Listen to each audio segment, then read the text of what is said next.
Let's Go Crazy came out on July 18th, 1984.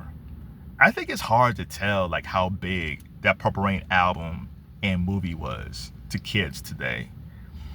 Like I was in junior high school at the time, and when Doves Cry dropped in May of 1984, that song was huge. It spent 6 weeks at #1. It was his biggest song. And he's coming off 1999, where he has 1999 and Little Red Corvette, Delirious. He had all those tracks, but it's something that was different about When Doves Cry. It shot up the charts. It was amazing. And by the time we got to Purple Rain, I mean, Michael Jackson was still that dude.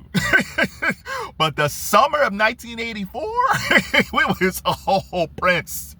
It was all Prince. That's the one thing that Prince will always have over Michael Jackson, is that he had a huge movie. And the movie is so deep.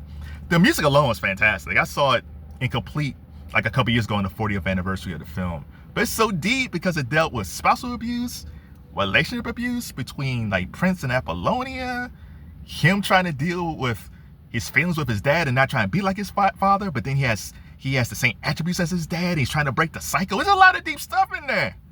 Morris Day was fantastic. The problem with Morris Day after Purple Rain is that every role he had after that, he was always Morris E. Day. But Morris was fantastic. Apollonia was beautiful, even though I'm still a Vanity 6 fan. I love Vanity. Apollonia is fantastic. Don't get me wrong, but Vanity was something else. But the biggest thing about Purple Rain is I don't know if a Prince could pop up today. Prince popped up with For You in 1978.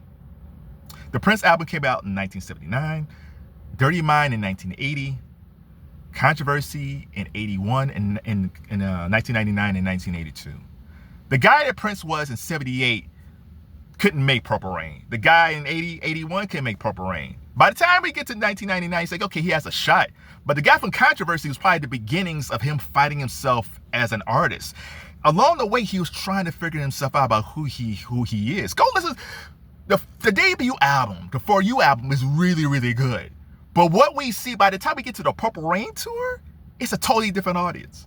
And that's the problem today. We're not giving young folks a chance to grow. The last group of artists that I think were our ability to grow and make some mistakes was probably the late 2000s and in the early 2010s. So that's like Bruno Mars, The Weeknd, Adele, Taylor Swift, Rihanna, Lady Gaga, like all those artists that came around that time.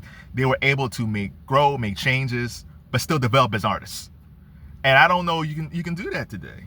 And the final thing is, the kids always say no skips. There are very few no skips albums today. But that Purple Rain, that is a total no skips album. Even a song like Computer Blue, that people don't talk about anymore, fits seamlessly within that album. And I'm not even talking about like the B-sides. Oh my God, what was it, like Erotic City?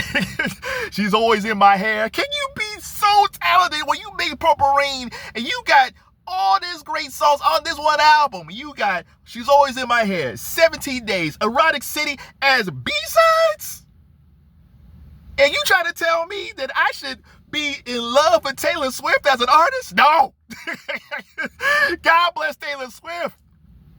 But she's not that guy.